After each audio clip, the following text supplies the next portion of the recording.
이상한 소음을 처음 맞닥뜨린 건 아파트 내 놀이터였습니다.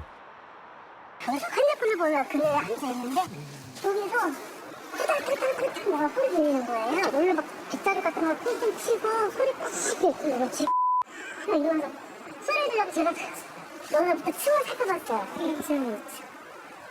그러니까 딱 거기인 거예요. 소리가 시작된 곳은 11층이었습니다. 이게 무슨 소리죠? 아파트가 떠나가라 쩌렁쩌렁 울리는 소리. 소리도 질러요. 무슨 얘기죠? 이게 무슨 소리입니까?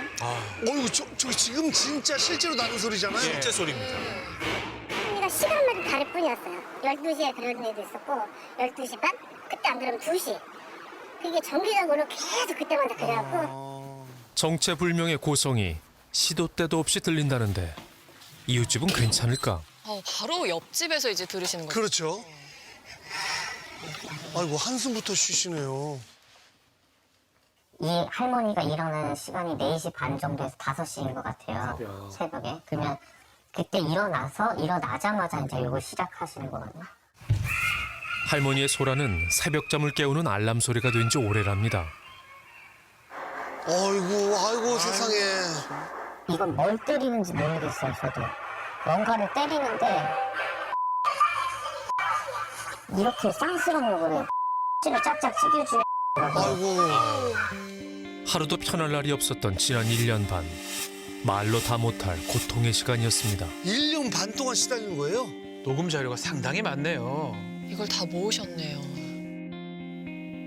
직장 생활을 하며 착실하게 모은 돈에 대출을 받아 마련한 생애 첫 집. 좋은 짝을 만나면 신혼집으로 꾸미겠다는 달콤한 꿈도 꿨습니다. 진짜 이 집 아파트 값의 거의 대부분은 다 대출이거든요. 영끌해서 산 집이에요. 예. 그렇게 해서 구해서 이 집 살 때는 그래 이제 너도 고생 그동안 너무 많이 했으니까 너도 여기서 너 좋아하는 사람 만나서 좋은 신혼살림 꾸려 너무 장하가 돼야지 이렇게 하시면서 했던 거거든요. 아이고. 할머니의 마음을 사면 좀 달라질까?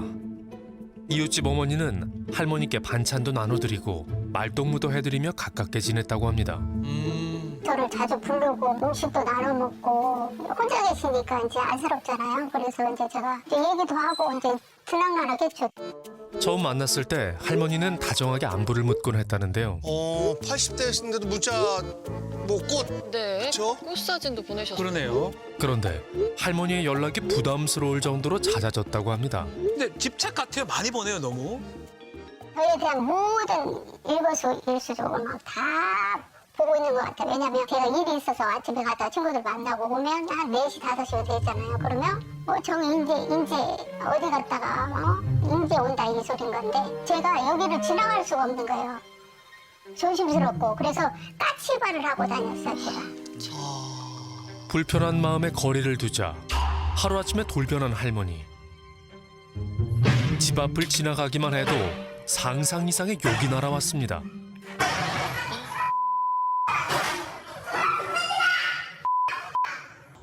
나한테 얘기하면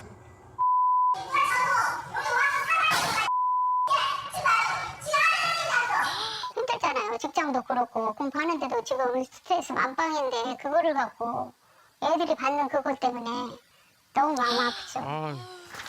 공무원 시험을 앞두고 있는 둘째 아들은 밤낮으로 들리는 고성과 욕설에 공부를 할 수도 잠을 잘 수도 없다는데요. 저 벽 너머가 바로 할머니 집입니다. 녹음을 했을 때도 있었고 그냥 아니면 제가 귀마개를 여기 끼고 하거나 보통 그렇게 했던 것 같아요. 이제 제가 걱정이 되는 건 저희 어머니 같은 경우에도 연세가 있으신데 저 할머니 같은 경우에 뭐 칼로 찔러서 죽여버리겠다 이런 말을 하거든요. 이렇게 가다가 저 할머니가 기다렸다 칼로 찌르면 진짜 그런 불상사가 생길 수도 있는 거잖아요. 공포스러운 존재가 된 이웃 할머니. 오늘도 심장이 요동칩니다.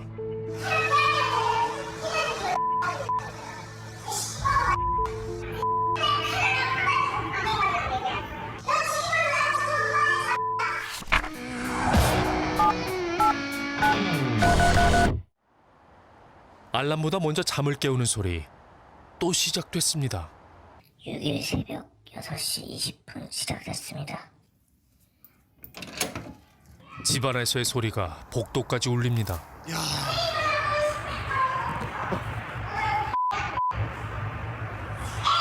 아이고 세상에.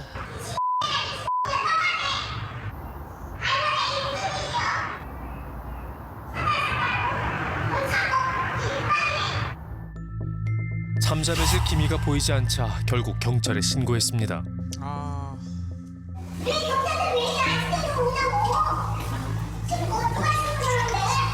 경찰이 자주 오나 봐요, 그렇죠?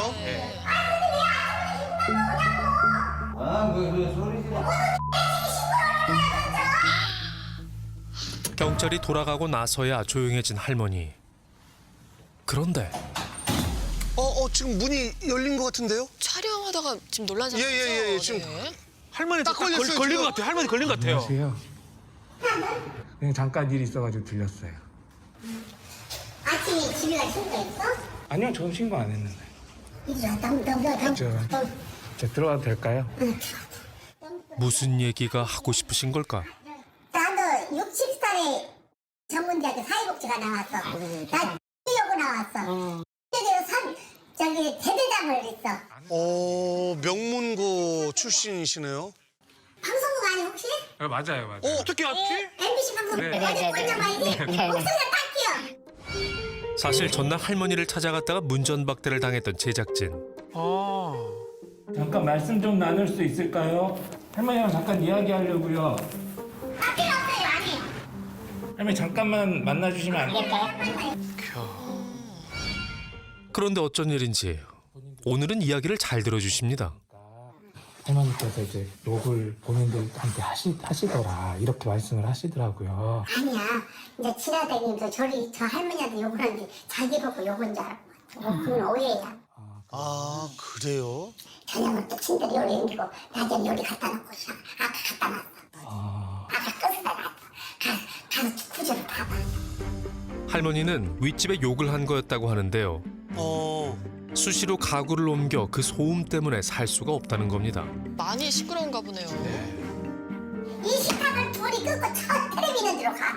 여기 가면 자다가 똥 싸는 가면 2시쯤 됐는데 1시 반이면 2시쯤 됐는데 빡빡 뭔 소리가 나고 뭐 이제 세탁기 소리가 나길래 막 잠자야 되는데 난 스매즈 먹고 자는데 그냥 뭐 하고 내 욕을 했던가 봐.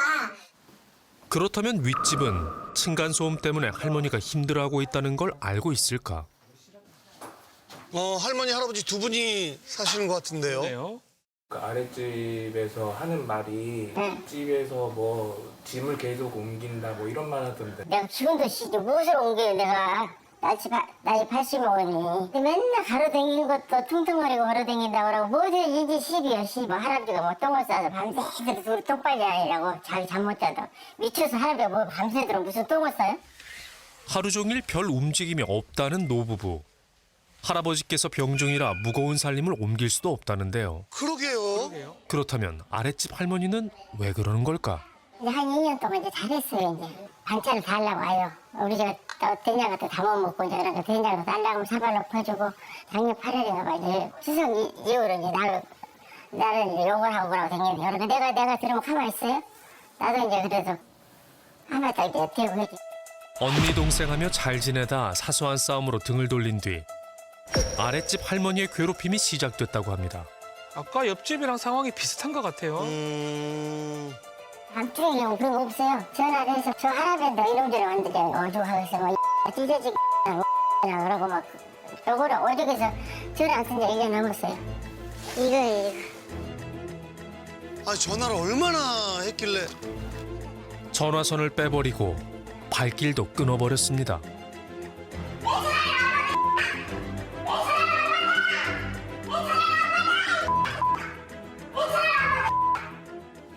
내 집 물도 마음대로 쓸 수 없다는데요. 욕 듣는 게 괴로워서 베란다 수도꼭지도 막아버렸답니다. 아이고. 막아놓으셨네요. 물 쓰지도 않아도 썼다고 난리 치니까.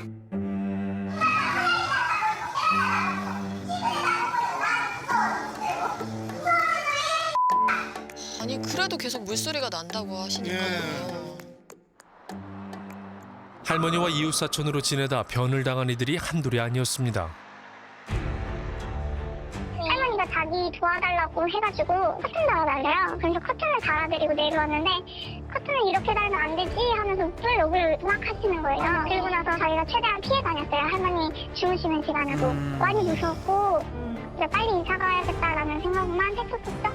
실제로 이번 달에 이사를 가신답니다. 이사 오기 전에 젊은 세대가 살았었어요. 근데 그 할머니하고 막 그런 문제 때문에 집을 팔고 이사를 가버렸어요. 못 살겠대요. 숨이 막혀서. 그 집을 산 거네요.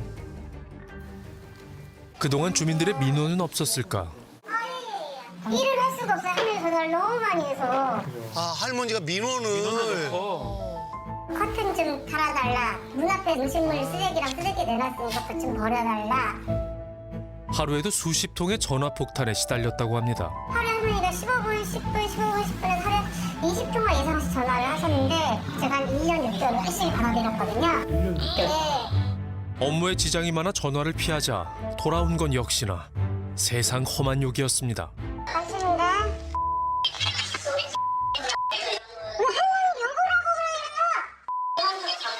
아우. 네, 가십니다. 할머니 무슨 욕을 그렇게 해요? 얘기 들으면 너무 잘해요. 사람 너무 상냥해요. 얘기를 안 들어주면 이제 화내요. 경위분이 여기서 10년 정도 일을 했었어요. 근데 그 경위분이 이제 자기 얘기 잘 안 들어주고 그런다고 막 내려가서 땅에부터 때렸대요. 에? 할머니가 쏘는 막말 폭탄에 도망치듯 떠난 직원들도 있습니다. 할머니가 저한테 자랑을 하셨어요. 할머니가 관리소장도 지가 마음에 안 들어갖고 옥상에 올라가서 자기 떨어져 죽는다고 투신한다고 해갖고 소장님이 마지못해 그만두셨다. 그분이 과격해요. 그래가지고 자기 마음에 안 들으면은 다 찔러 죽인다고 그냥 아이고, 세상에. 바도 들고 돌아다니면서 그렇게 한번 그런 일이 있고. 대체 할머니는 왜 막무가내로 화를 내는 걸까? 상대로부터 뭐 애정을 받고자 하는 욕구, 관심을 받고자 하는 욕구 이런 부분들이 상당히 좀 높아 있음을 알 수가 있어요. 너가 나를 거절해? 너한테 잘해줬더니 이제 싫다는 거야? 그렇게 되면 어떻게 보면 이제 뭐 복수가 네. 본인의 그런 자존심 상한 부분을 화로 표현하기도 하고 이런 부분들은 성격 장애를 시사하는 부분입니다. 그런데 갑자기 PD를 찾는 할머니. 무슨 일일까요? 근데 가까이도 오셨다 가시면 안 될까? 이제 곧 갈 거예요. 윗집에서 또 소란스럽게 했다는 겁니다. 지금 요방으로 침대 위였다 지금. 침대도 혹시나 하니까 여쭤봐. 윗집에서는 책상도 그대로 있고 뭐 이쪽으로 옮기지도 않고 옮길 공간도 없고 의자도 그대로 있더라고. 몇 시가 많은?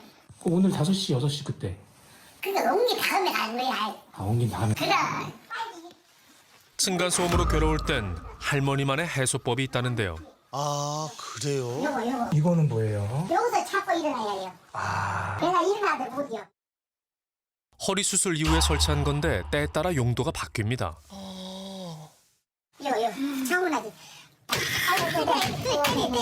해가지고 시끄럽게 하지 마라. 이렇게 한다고 내가. 이렇게 해도 꼼짝 따르고 안 됐어. 미쳐버려 아주. 그래갖고 이게 빵꾸가 났어. 나는 그 집안 이매진도 아니야.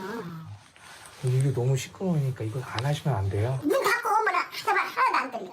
아니요, 동네방네 너무너무 잘 들려요, 할머니.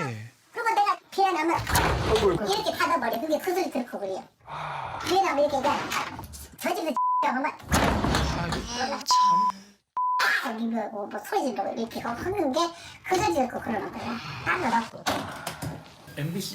아랫집 할머니의 반복되는 주장. 정말 윗집에선 아무 일도 없었던 걸까? 또 위에서 막 가구 옮긴다고 또 그런. 미쳤지. 가구를 노인네들이 어떻게 하나도 오바해줘야 되는데 내가 저런 거 하나도 못한 게요. 그렇죠. 말이 좀 안 되죠. 침대 위치가 이전과 달라진 게 있는지 직접 확인해 봤습니다. 뭐 침대를 옮길 이유가 없잖아요. 관찰 카메라를 설치해 아랫집 할머니가 어떤 소리에 민감하게 반응하는지 보기로 했습니다. 그날 담당 PD에게 쉴 새 없이 문자를 보낸 할머니. 아이고, 새벽 3시 반부터 문자를. 또 침대를 옮긴다고 문자를 보내온 씨가 위층에선 저녁 식사를 준비하는 모습입니다. 침대를 안 옮겨요, 보면. 거실에서 실험을 하고 있다고 한 순간에는 조용히 TV를 보고 있었습니다. 안 맞는데. 왜 저 방에서 이 방으로 침대를 옮기십니까? 왜 약속을 안 지킵니까? 그러면 내가 어떻게 상황을 시킵니까? 그렇게 전화하고 끊어 다시 해요. 그렇게 만나게 하고 있는데 할머니 그렇게 말했어요 제가. 한 번 또 더 하세요.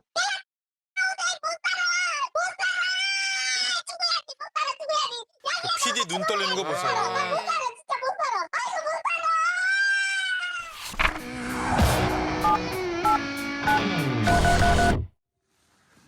우리 아들 취업비리 찍은다. 우리 아들 대학교 졸업했대. 외아들을 홀로 키웠다는 할머니. 자식 자랑을 한참 합니다. 요새 우리 며느리가 잘 나가지. 아들 작은 교회 목사님. 아드님 목사 일하세요? 목사님이요 우리 아들은. 아들을 잘 키우셨네요. 예. 엄마 자면은 편지 써서 딱 넣어두고는 여기다 넣어두고 엄마 나 지금 왔다가 가네 엄마 얼굴 보고 가네 식사 잘 하셔 이러고 딱 해놓고 가면 아이고 그래 내가 뽀뽀도 아이고 우리 새끼 왔다 가네 아이고 우리 새끼 왔다 가네. 그런데 이웃들은 할머니의 가족이 오가는 것을 본 적이 별로 없다는데요. 이상하네.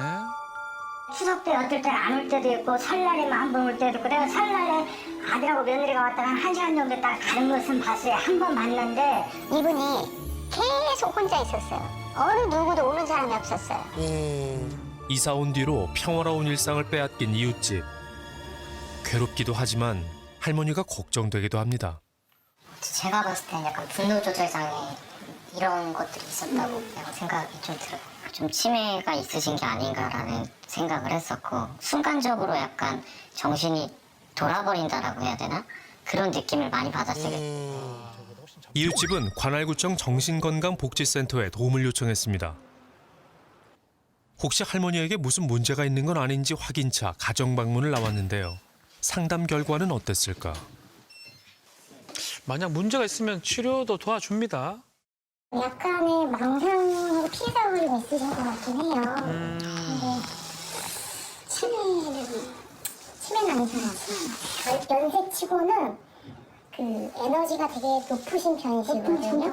그러니까 이거는 약간 정상의 범주에서는 좀 벗어나는 에너지인 것 같아요. 그런데 현실적으로 당장 해결할 수 있는 방법이 없답니다. 이게 무슨 얘기예요? 되게 모순적인 얘기지만 정말 어머님이 자해를 하시던가 아니면 누군가가 크게 다쳐야만 이게 이제 개입할 수 있는 억지로 개입할 수 있는 상황이거든요. 할머니를 이대로 홀로 둘 순 없는 상황. 아들과 어렵게 연락이 닿았습니다. 연락이 닿았군요. 할머니 아드님 되시죠? 예. 다름이 아니라 할머니가 아침이고 저녁이고 이렇게 좀 소란을 일으키신다고 하셔가지고 그동안 일어났던 일들을 아들은 알고 있을까? 많이 놀랐을 것 같은데요. 그렇죠. 처음 듣는 거면은. 네. 네, 우선 같이 팔 좀 보내주시겠어요? 제가 다시 연락드릴게요. 네 알겠습니다. 네. 밤낮 없이 목청껏 소리를 지르고 육두문자를 내뱉던 할머니.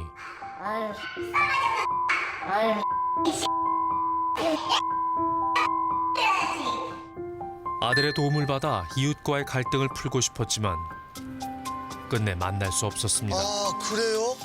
주도적으로 어머니를 소통을 하고 더 이상 그런 부분들에 대해서 그 외에는 다른 방법이 없어요. 어떻게 해드릴 수 있는 방법이 자식에서 그냥 스스로 통제가 안 되는 부분들이 좀 있다 보니까 그렇게 된 것 같은데 우선 시간을 좀 가지고요. 더 이상 시간을 끌면 안 될 것 같은데요.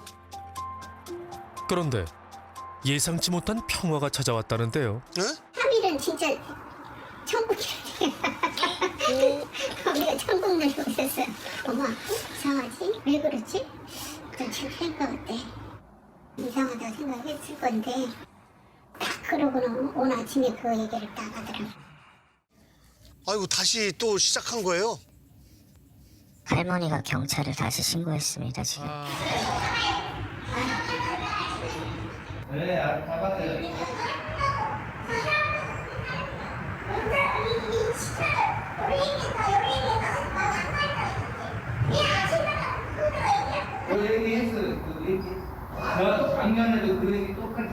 작년부터 출동. 작년부터. 지난달에는 총 15번 출동하셨다고 합니다. 예, 알았어요. 네. 경찰이 출동해도 매번 별 소득이 없습니다. 수년째 반복되는 이 소란을 정말 잠재울 순 없을까? 할머니의 마음 건강 상태가 어떤지 정신과 전문의에게 도움을 요청했는데요. 신경정신과 약. 신경 안정제가 들어가네요. 신경정신과 약은 네. 엄마 돌아가시고 난 뒤 충격받아가지고 먹었고. 어머니가 언제 돌아가신 거예요? 아, 잊어버렸지. 언제 돌아가신 줄 알아. 20년도 넘는지. 그럼 약을 드신 지도 엄청 오래됐네요. 무거운 거 들고 침대를 들고 다니는 입도목에 밥 먹다가 툭 까부자. 까부자. 근데 약들은 내가 주먹질을 한다는 거야. 깜짝서 왜 강자를 뭐 강자를 우리 집으로 온다고. 내가 무슨 죄냐고 늙니. 그런데 그 순간 저 궁수 작다잖아요. 나도 지금 뭐 또 연기를. 뭔 소리입니까 이게? 바로 그 시각 윗집에선 미동조차 없었습니다. 그냥 가만히 앉아 계시고 있는데. 요 정도 소리예요? 아니면 더 큰 소리예요? 더 큰 소리 나. 아, 1시간 반 동안 이어진 대화. 할머니에겐 어떤 속사정이 있는 걸까? 조현병 같은 경우에는 반청, 망상, 기이한 행동 이런 것들이 나타나는데 할머니와 대화하는 중에 현실 검증력이나 이런 부분들이 훼손되어 있지 않은 부분들을 볼 수가 있고 아주 작은 소리인데 너무 예민하게 과민하게 이렇게 반응한다거나 성격 장애를 기본적으로 베이스로 깔고 있고 그리고 한 가지 의심되는 거는 노인 우울증입니다. 본인이 이렇게 아주 공격적인 태도를 보이기도 하고 분노에 대한 거, 서운한 감정들 막 이렇게 하는데 그러다가도 아유 나 죽으면 그만이지. 내가 하루하루 죽지 못해 살고 있고 이런 얘기들을 하세요. 새벽 5시 할머니 기상 시간에 맞춰 매일같이 찾아갔습니다. 혹시 또 소란이 벌어질까 걱정된 마음이었는데요. PD가 일주일 동안 집 앞을 지켰습니다. 조금씩 변화가 찾아왔습니다. 예전보다 잠잠해진 할머니. 무슨 일일까요?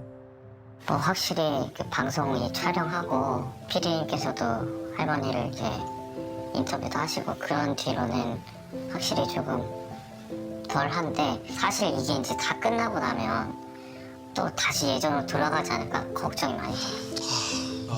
이웃들은 고통에서 벗어나고 할머니는 마음의 평화를 찾을 수 있는 해답. 어쩌면 가까운 데 있을지 모릅니다. 자녀나 아들에 대한 자랑, 며느리에 대한 자랑, 그리고 이제 손자, 손녀들에 대한 자랑들이 이렇게 있어요. 역으로 생각해 보면 그분들이 키를 가지고 있을 수도 있겠다 싶어요. 실제 그렇게 자주 찾아와주고 어머니 건강과 안부를 물어주고 이렇게 만약에 한다라고 하면 이웃들에게 그렇게 집착적으로 문자를 보내고 막 사랑을 갈구하는 행동도 훨씬 줄어들 것으로 생각돼요.